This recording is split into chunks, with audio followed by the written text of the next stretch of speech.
ഭാരതത്തിന്റെ രാഷ്ട്രപതി ദ്രൗപദി മുർമു ഇന്ന് ശബരിമല സന്നിധാനത്ത് ദർശനത്തിനെത്തുന്നത് ചരിത്രത്തിൽ ഇടം നേടുന്ന ഒരു സുപ്രധാന സംഭവമായി മാറുകയാണ്. വി ഗിരിക്കു ശേഷം ശബരിമല സന്ദർശിക്കുന്ന രാഷ്ട്രപതിയാണ് മുർമു എന്ന വസ്തുത ഈ സന്ദർശനത്തിന് സവിശേഷത പ്രാധാന്യം നൽകുന്നു.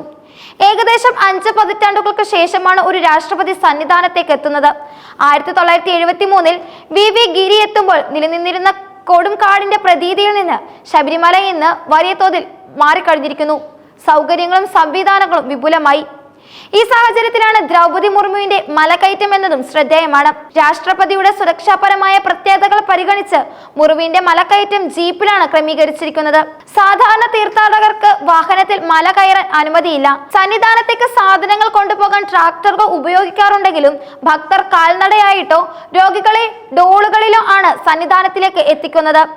എന്നാൽ സുരക്ഷാ കാരണങ്ങളാൽ മുർമുവിന് വേണ്ടി പ്രത്യേക വാഹന സൗകര്യം ഒരുക്കിയത് വാഹനത്തിൽ മല കയറുന്ന ആദ്യത്തെ തീർത്ഥാടകയായി അവരെ അടയാളപ്പെടുത്തുന്നു.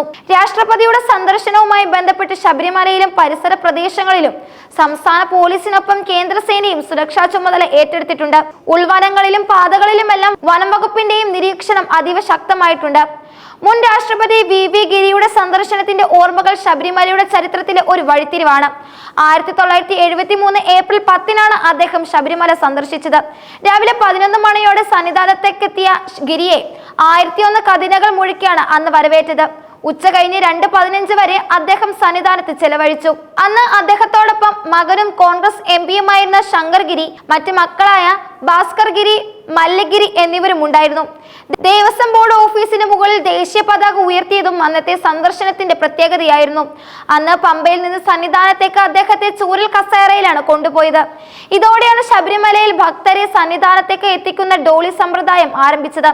എന്നാൽ രാഷ്ട്രപതിയുടെ മക്കൾ കാൽനടയായിട്ട് തന്നെയാണ് മല കയറിയത്. വി ഗിരിക്ക് ശബരിമലയുമായുള്ള ബന്ധം ഇതിനു മുമ്പേ തുടങ്ങിയിരുന്നു. 1962 കേരള ഗവർണർ ആയിരുന്നപ്പോൾ തന്നെ അദ്ദേഹം ഭാര്യ സരസ്വതി ഗിരിയോടൊപ്പം ശബരിമലയിൽ എത്തിയിരുന്നു. പിന്നീട് രാഷ്ട്രപതിയായ ശേഷമുള്ള ദർശനത്തിന് ശേഷം ശബരിമലയുടെ വികസനത്തിനായി കേന്ദ്രവുമായി ബന്ധപ്പെട്ട് കൂടുതൽ വനഭൂമി ലഭ്യമാക്കുന്നതിനുള്ള നടപടികൾ അദ്ദേഹം സ്വീകരിക്കുകയും ചെയ്തു. 5 പതിറ്റാണ്ടുകൾക്ക് മുമ്പ് ഗിരിയെത്തുമ്പോൾ നിലനിന്നിരുന്ന കൊടുംവനത്തിന്റെ അവസ്ഥയിൽ നിന്ന് മാറി ഇന്ന് അടിസ്ഥാന സൗകര്യങ്ങളിലും യാത്രാ സൗകര്യങ്ങളും ശബരിമലയിൽ വലിയൊരു മുന്നേറ്റം തന്നെ കൈവരിച്ചിട്ടുണ്ട്.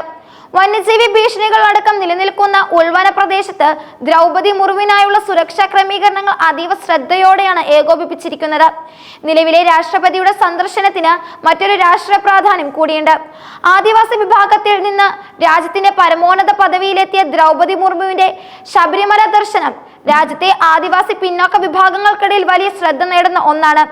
വിശ്വാസപരമായ കാഴ്ചപ്പാടുകൾക്കപ്പുറം തന്നെ സാമൂഹികവും സാംസ്കാരികവുമായ മാനങ്ങൾ കൂടി ഈ സന്ദർശനത്തിന് കൈവരിക്കുന്നുണ്ട്. ദ്രൗപദി മുർമുവിന്റെ കേരള സന്ദർശനം 4 ദിവസത്തേക്കാണ്. ചൊവ്വാഴ്ച വൈകിട്ട് 6:20 ദ്രൗപദി മുർമു തിരുവനന്തപുരം വിമാനത്താവളത്തിലെത്തിയത്. രാജ്ഭവനിലായിരുന്നു അവരുടെ ആദ്യ ദിവസത്തെ താമസം.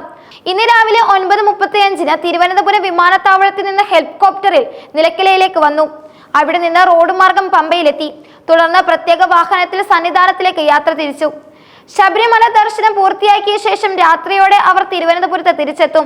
ഹോട്ടൽ ഹയാത്ത് റീജൻസിയിൽ ഗവർണർ ആരിഫ് മുഹമ്മദ് ഖാൻ രാജവേന്ദ്ര ആർലേക്കർ നൽകുന്ന അത്താഴ വിരുന്നിലും അവർ പങ്കെടുക്കും. രാഷ്ട്രപതിയുടെ കേരള സന്ദർശനത്തിന്റെ മറ്റ് പരിപാടികളും പ്രധാനപ്പെട്ടവയാണ്. 23 രാവിലെ 10:30 രാജ്ഭവനിൽ മുൻ രാഷ്ട്രപതി KR നാരായണന്റെ പ്രതിമ അനാച്ഛാദനം ചെയ്യുന്ന ചടങ്ങിൽ അവർ പങ്കെടുക്കും.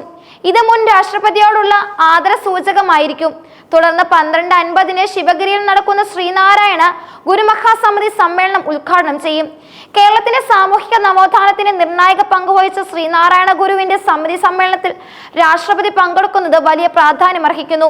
അതിനുശേഷം പാലാ സെന്റ് തോമസ് കോളേജിലെ പ്ലാറ്റിനം ജൂബിലി ആഘോഷങ്ങളിൽ പങ്കെടുത്ത ശേഷം അന്നേ ദിവസം അവര് കുമരകത്താണ് തങ്ങുക. 24 എറണാകുളം സെയിന്റ് തെരേസ് കോളേജിലെ ചടങ്ങിൽ പങ്കെടുത്ത ശേഷം ദ്രൗപദി മുർമു ഡൽഹിയിലേക്ക് മടങ്ങും. രാഷ്ട്രപതിയുടെ സന്ദർശനവുമായി ബന്ധപ്പെട്ട് പ്രധാനമന്ത്രി നരേന്ദ്രമോദിയും മാസങ്ങൾക്കുള്ളിൽ ശബരിമല ദർശനത്തിനെത്താൻ സാധ്യതയുണ്ടെന്ന റിപ്പോർട്ടുകളും പുറത്തുവരുന്നുണ്ട്. മണ്ഡല മകരവിളക്ക് തീർത്ഥാടന കാലം കഴിഞ്ഞുള്ള മാസപൂജ സമയത്ത് അദ്ദേഹം ശബരിമലയിൽ എത്താനാണ് സാധ്യത.